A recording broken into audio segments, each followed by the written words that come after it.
you had a profession before beekeeping, right? Yeah, I was actually a pastor before I started beekeeping. And bees are easier to keep in line. Oh, they sting a lot less than people, I say. But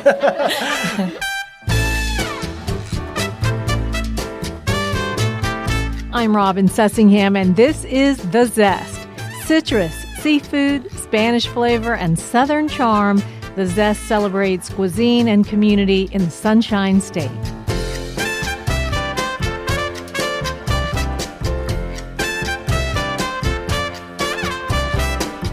Support for the Zest podcast comes from Seitenbacher brand natural foods like muesli cereals, oils, oatmeal, energy bars, gluten-free fruit gummies for the kids, organic coffee, and more. Available in supermarkets, health food stores, or online at Seitenbacher.com. Today, we're bringing you a great discussion we had in front of a live audience about honeybees. We recently taped The Zest before a great crowd at the Sunday market of Sweetwater Organic Community Farm in Tampa. The show capped off our honeybee reporting collaboration with WUSF News just in time for the big November honey harvest. Florida is a special place for honeybees. It's one of the top states in the country for honey production, and with its warm climate and blooming plants all year round, it is a great place to keep bees. It's a great place to be a bee. It has an unusual number of local specialty honeys like orange blossom, gallberry, tupelo, palmetto honey. We're taping our show today outside at the Sunday market of Sweetwater Organic Community Farm in Tampa. I have two people here that know a whole lot about honeybees. Josh Harris is an urban beekeeper and owner of Queen and Colony Bee Company. Becky Dineen is an apiary inspector for the Florida Department of Agriculture and Community Services. Thank you, Becky. Thank you, Josh. It's good to be here. Sure. Thank you. My pleasure.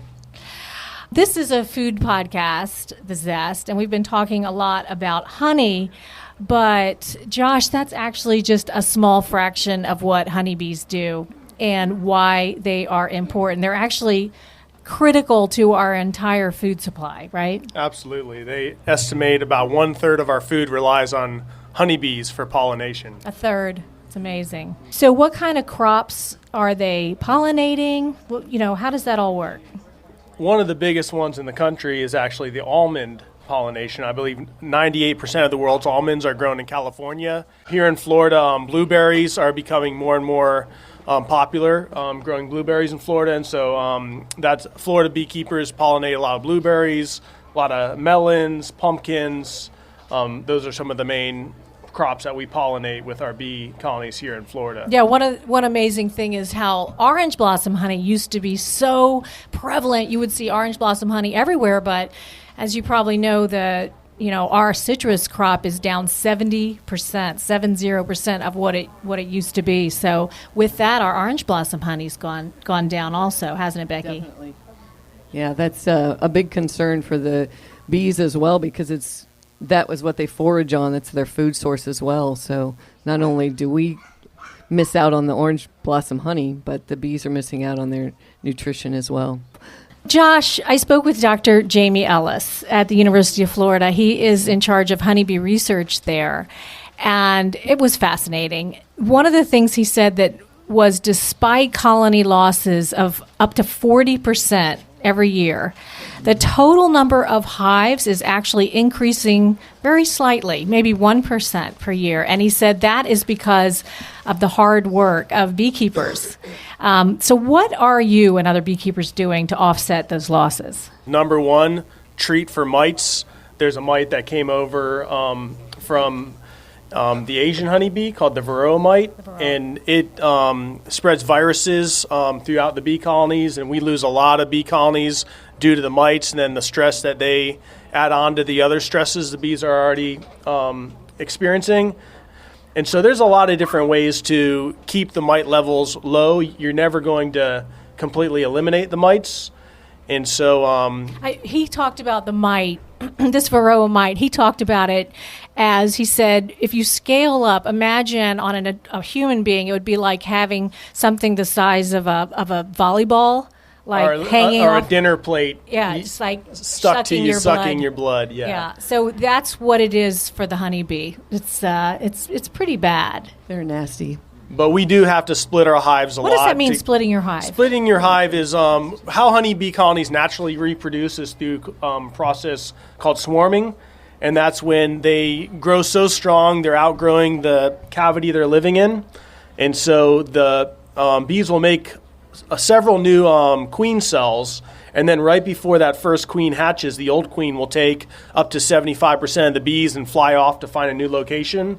So that's a natural process of splitting. As beekeepers, we don't like allowing that to happen, especially urban beekeepers, because that swarm may move into a neighbor's soffit or tree, and also we lose up to 70% of our bees, so we're not going to get any production from that colony. And so we try to see when the bees are wanting to split, and then we will control that split by taking some of the bees, putting them in a new box with brood, giving them a new queen, and then moving them to a separate location. And so that's one of the ways that we keep our colonies numbers up, or if we want to increase our colonies, we can split and control that process. Would you grow that queen yourself, or would you buy it? All of the above. You can buy a queen, or you can... The challenge with this area is we do have Africanized bees, and so it's not encouraged to just allow your bees to raise a new queen in an Africanized area. And so so it is recommended to buy a queen from a registered breeder, a certified breeder, so that you know what kind of bees you're going to get in that split. So you must be looking for mites when you're inspecting, Becky. Do. What else? We look for pests. There's hive beetles. There's a lot of other... Varroa is really the biggest. Varroa is the biggest, and actually the state is getting ready to launch a program this coming year to monitor the mite populations and also do some surveys with our beekeepers so we can get a better handle on the mite situation. Talk about this Africanized bee. I remember hearing about this years ago, and people were afraid of it because they're aggressive, aren't they? So the Africanized bee is actually the same species as the European honeybee. They look alike, they sound alike, they produce honey just like the European honeybee, but they're more protective of their hive than the European bee. So thus, they're a little more defensive when you go up to their hive.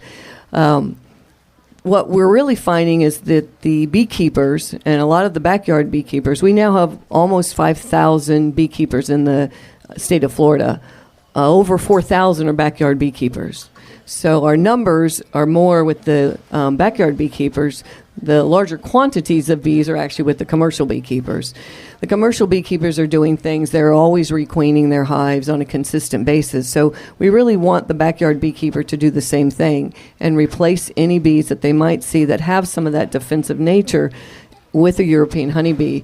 What we're finding is as we populate the area with the European honeybee drones, we're diluting that Africanized bee. And that's really what was important for us to do so. And so you can fight the Africanized bee by having more of these backyard beekeepers who are doing it properly with European.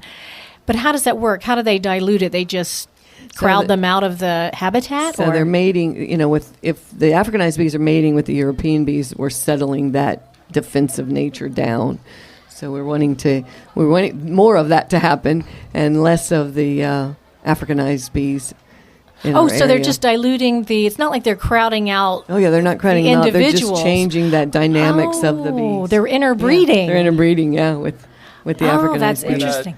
When a new queen is made, she's a virgin queen, and she'll go out and do usually about 3 mating flights, about 3 days in a row. And during those mating flights, she'll mate with 20, sometimes up to 40 different drones. And then she stores their sperm, and for the rest of her life, she's cycling through that sperm, laying worker bees that pick up not only her characteristics, but also the father's characteristics. So by flooding an area with European drones, any feral bees in that area, when they make a new queen, she's going to mate with all the drones in the area. And so the idea is to flood an area with gentle drones that would carry on that gentle genetic in the bees. And don't the drones kind of hang out together? I They have heard a drone congregation is what Yeah. they're called. So the boys hang out at the local bar and wait for the girls to come by. Yeah. So they'll find a branch or something, and then there's actually they congregate in an area, and the queen bees know that, and they'll fly. What's really interesting, though, that the bees are so smart, they don't interbreed within their own. The queen will fly a further distance than the drones do, so they don't breed with their own. Pretty interesting. Oh, they'll fly further. They'll fly further away, so they're actually mating with not their own homebred boys. Ah, and then they remember how to get back. Oh, they always remember. They have a built-in GPS system, actually. Beekeepers will actually, when they move bees out to do pollination or go out and get a honey source, say they wanted to move their bees out to the orange grove, they'll do that at night because all the bees come home at night. Then in the morning, when they come out with the sun, they actually orientate themselves with the sun, and they're using that sun and the area to identify where they're at, and then they come back to that same hive that next night. That's amazing. I mean, Josh, how did you had a profession before beekeeping, right? Yeah, I was actually a pastor before I started beekeeping, and bees are easier to keep in line. Oh, they sting a lot less than people, I say, but but no, I was at my work, and there was a swarm of bees that ended up in the parking lot on a little tree, and so we were trying to figure out what to do. Do we call an exterminator? And I said, I'm going to catch these bees and learn how to be a beekeeper. And so I caught them in a bucket and then called the only person I knew who was a beekeeper, and he told me I needed to register with the state. And so I called the state inspector at that time, and the state was so helpful walking me through those steps getting started. And I can attest with Becky that it is that $10 you spend to register your bees, it's the best $10 you'll ever spend, because if you ever have problems, you can call them up. Anytime I've had problems, I've called the state inspector. Sometimes they send 2 to 3 people out there to help you solve the problem, and they really do great work. But you were a hobbyist. Oh, yeah. I started with one colony in my backyard, and then it turned into 2, and then 5. And what was it about it that made you just want to do this full time? It was something, at first, it was really intimidating, hearing that noise, all those bees around. But then I started getting used to it, and it became something I really looked forward to, coming home from work and just kind of going into the bees world.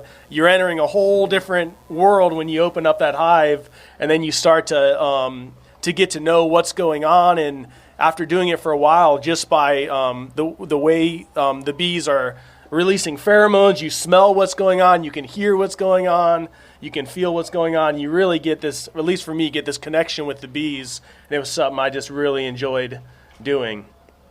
It must seem like there's just something to learn all the time. Oh, absolutely. And right when you think you know something, they do something that throws you for a loop, and you got to start all over again trying to figure out what these bees are doing.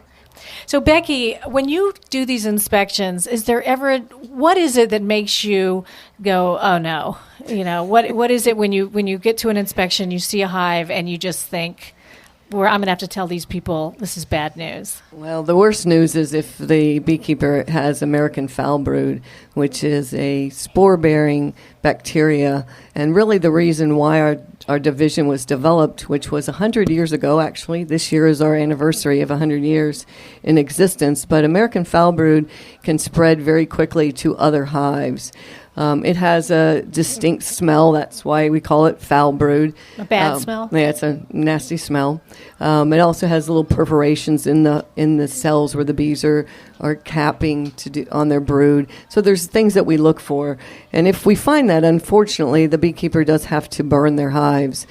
So it's not good news when we have to share that with the beekeeper, but it's something that's important for our job to be able to make sure it doesn't spread and become an epidemic as it once was in the early years.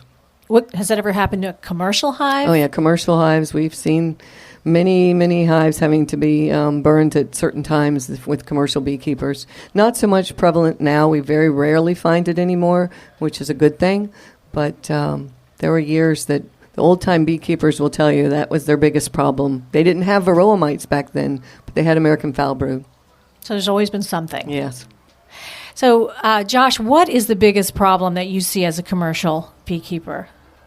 I would consider myself more of an urban beekeeper. I do backyard beekeeping just on a larger scale, full time. And so, and you also give classes. Yeah, I do a lot of education. I do live bee removals, and so most commercial beekeepers, they're beekeeping a completely different way than I am. They're moving their bees all the time. They're doing pollination contracts. I like keeping bees in one spot. I keep bees in the city. And I find that they do very well in the city. Actually, your money comes from the honey production. Honey education. production is one big part of it. Live bee removal services I offer. Instead of having a bee colony exterminated, I'll come in for a fee and I'll remove the bee colony alive, and then usually requeen that colony and incorporate it into one of our bee yards. This happened to me recently. A swarm.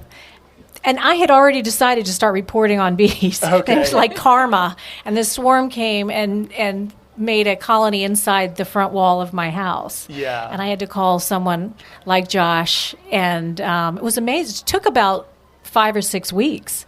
But they put a trap out. Okay, yeah. They lured them out, and then they went into a different hive. And then it was kind of a cone shape, so they couldn't get back inside the wall. Right. But I was happy to do it. I mean, Yeah, it took well, a while. thank you for It was saving interesting. them.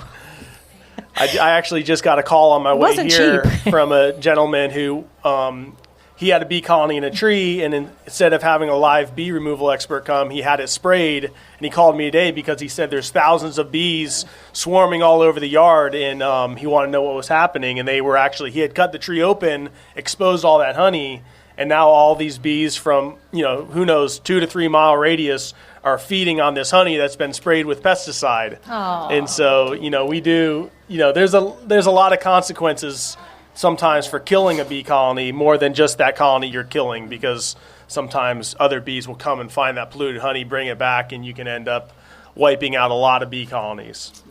I guess then the stressors that you would be facing as urban beekeeper, what we've been talking about, the mites and the bacteria. Yeah, that, trying to find a place for them is a challenge at times. And, we can't keep, in backyards, we can't keep 20, 30 colonies. And so there's a lot of transportation, keeping a few colonies here, a few colonies there. And have been really excited about partnering with some businesses, Great Bay Distributors in St. Petersburg.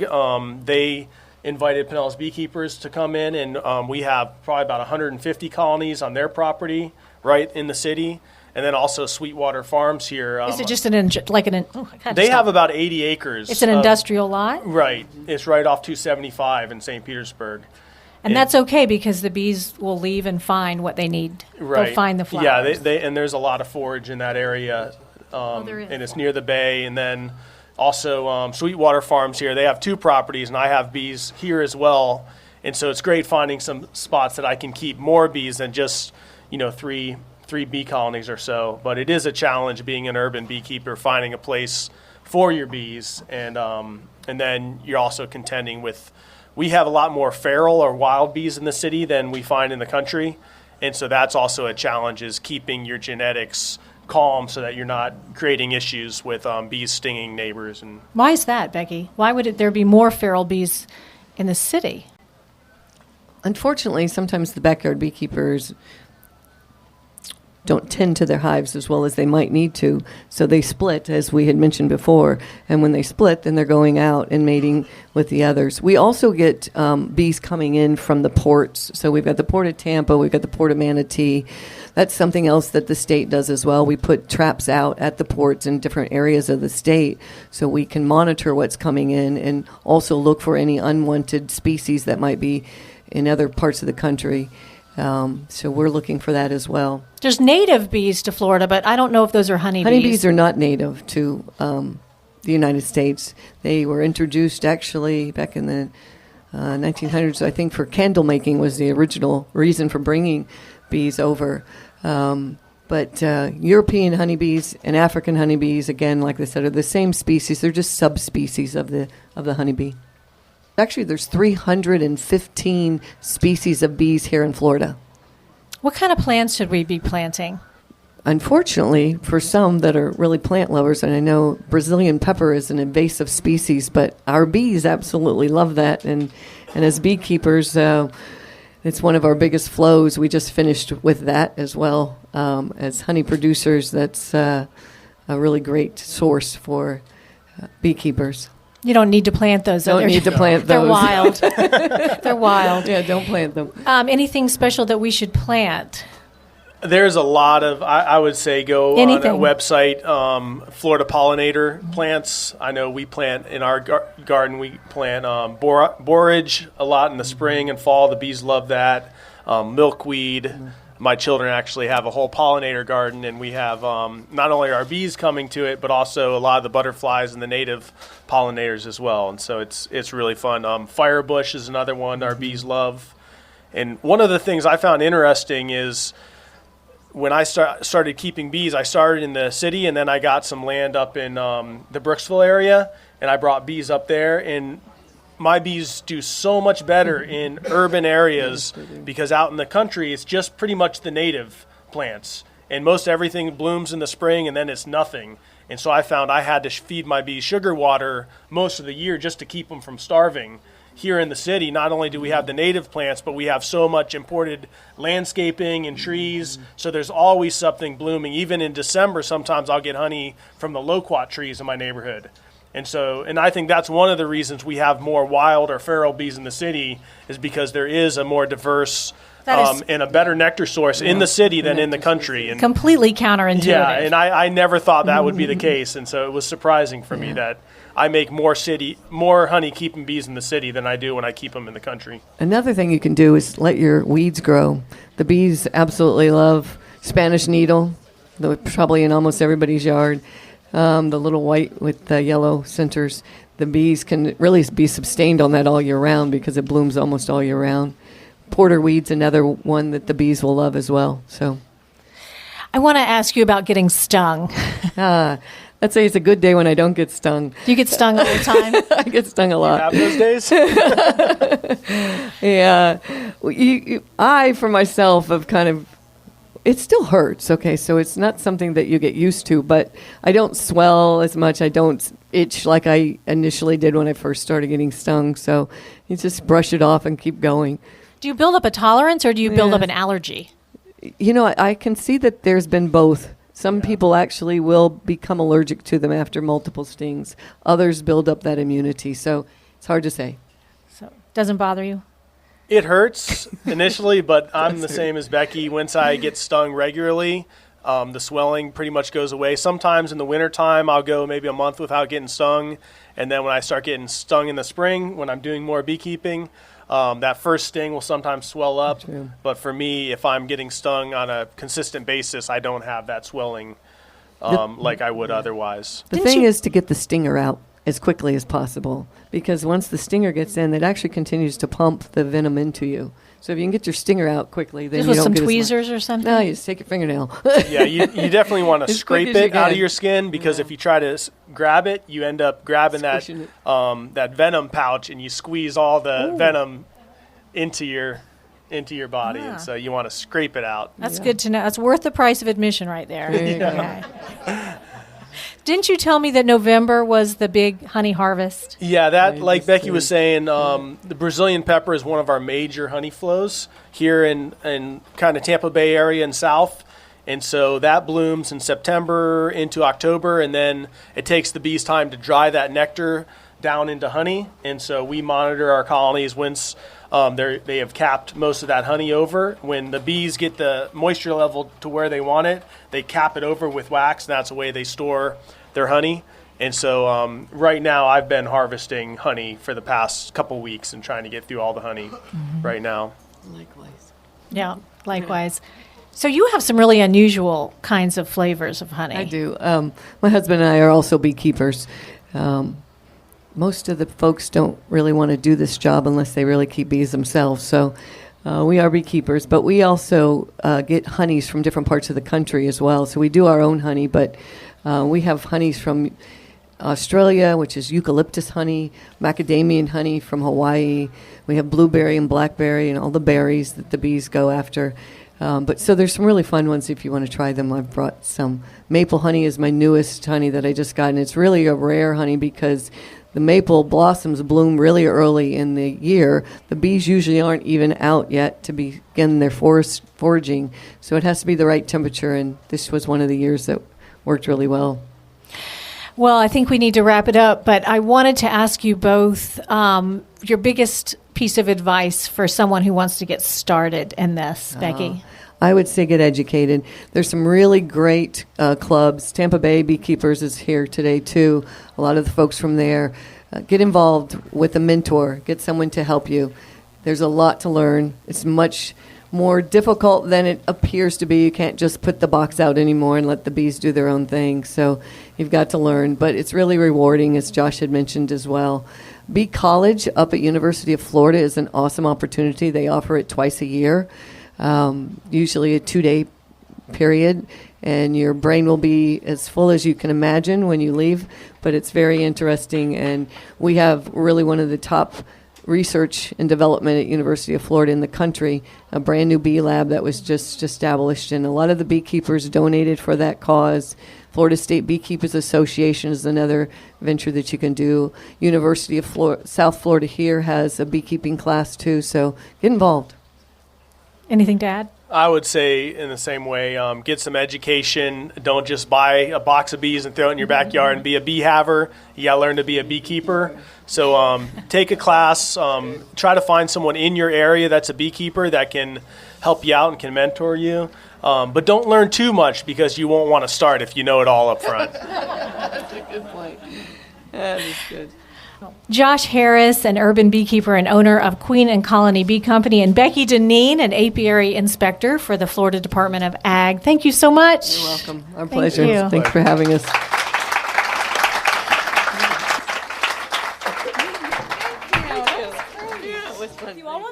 Does anyone have a question?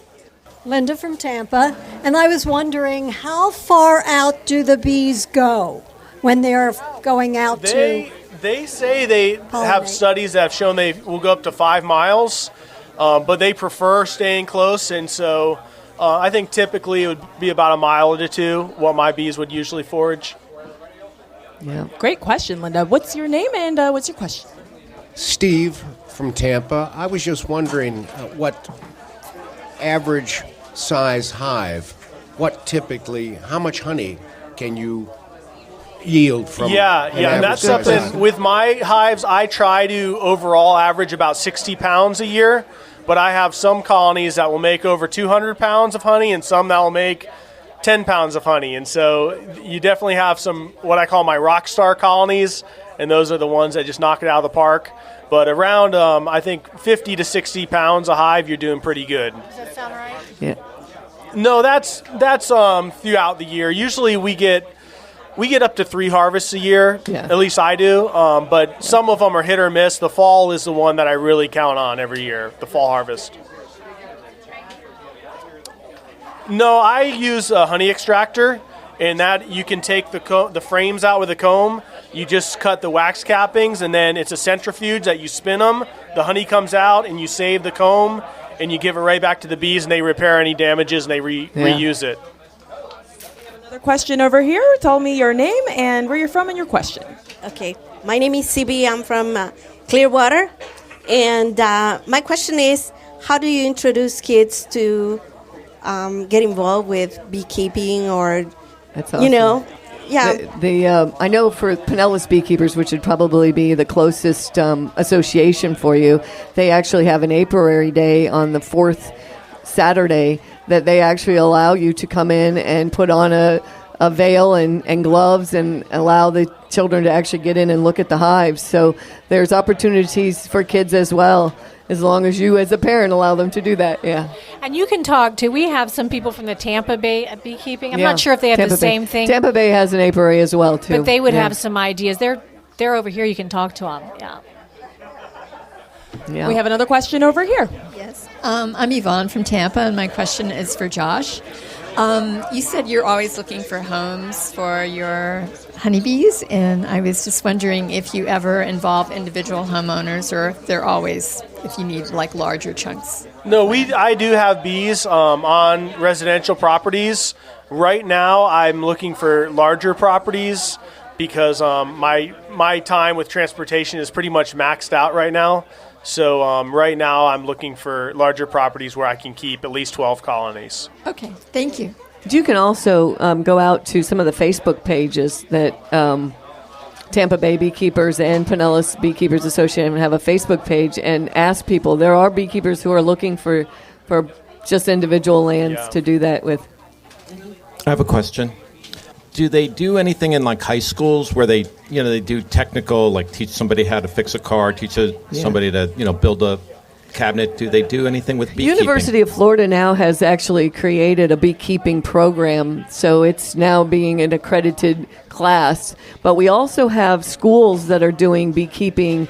Hillsborough County has a beekeeper program that one of the teachers actually has put together so the students can go and learn how to do beekeeping. There's a couple other schools. Now, if a school is to get involved, they do have to get a permit from us as from the state to have the bees on their facility. But we have to look and determine where they're going to place the hives. But yeah, sure is something that can be done. Any more questions? I don't really have a question, but I'm a former beekeeper. Good. I live in Dineen now, but my wife and I lived in eastern Pennsylvania previously, and I kept bees for 11 years there. But all the bad stuff you just talked about happened to me. I'm sorry. Varroa mites, of course, you can't avoid those. I treated all the time. The foul brood was the worst. I had to burn my hives, but I started all over again with new equipment and everything. But I got out of it before we moved down here and haven't picked it up yet. So thank you. So there's a few things to learn, too, with Florida beekeeping versus up north. No snow. No snow. Yeah. You mentioned 3 harvests. That's amazing because we got a nice, usually a nice summer harvest and then a smaller, what we call the fall harvest or winter harvest, Right. which was for me it was always almost non-existent. Yeah, I'm sure you'd want to give most of that to the bees too to get through the winter. Right. There, Feeding bees all winter, in the spring heavily feeding, and then treating for mites all the time, and splitting hives and so on and so forth. Yeah. Very interesting. Thanks. Great questions. Another one over here. Hi, I'm Marco. Just 2 questions. If you can't control where the bees go, how can you say this is a blueberry honey or orange blossom just by the main taste of it? And also, with all the spraying the homeowners do in commercial farms, does any of those pesticides get into the honey? Yes, I love that question, actually. Thank you for asking it.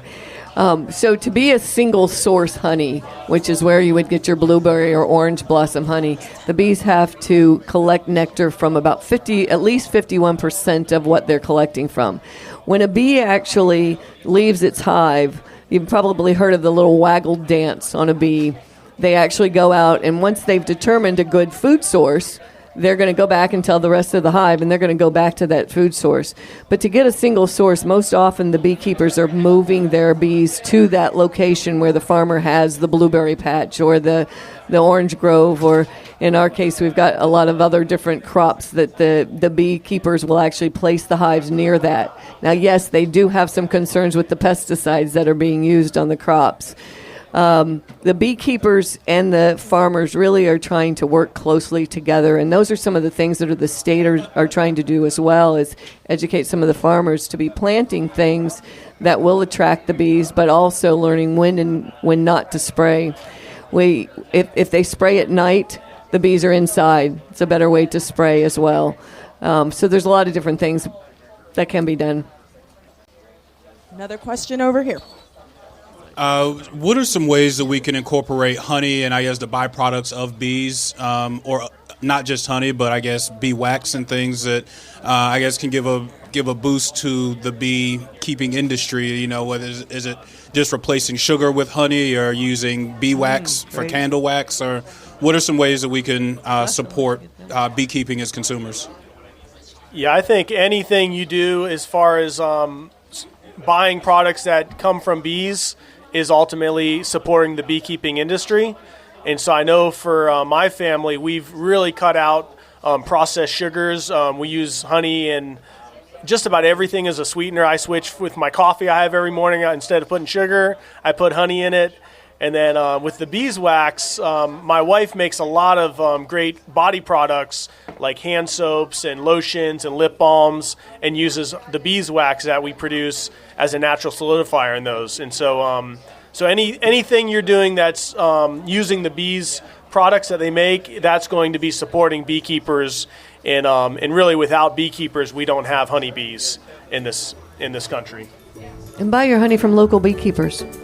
Okay, well, thank you all so Thank much you for very being much. here. We want to remind you that we are on Facebook and Instagram at The Zest Podcast, so we'll be posting some of these pictures later.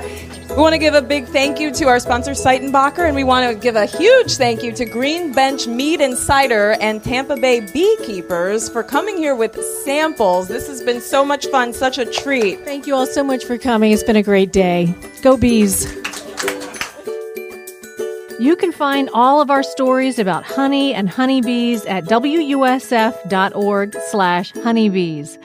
Thanks so much for listening. Subscribe to The Zest. It's free and it's easy. You can search for us wherever you get your podcasts or at thezestpodcast.com. I'm Robin Sussingham. Dalia Colon and I produce The Zest with help from Megan Trimble, Mark Hayes, and Craig George. The Zest is a production of WUSF Public Media.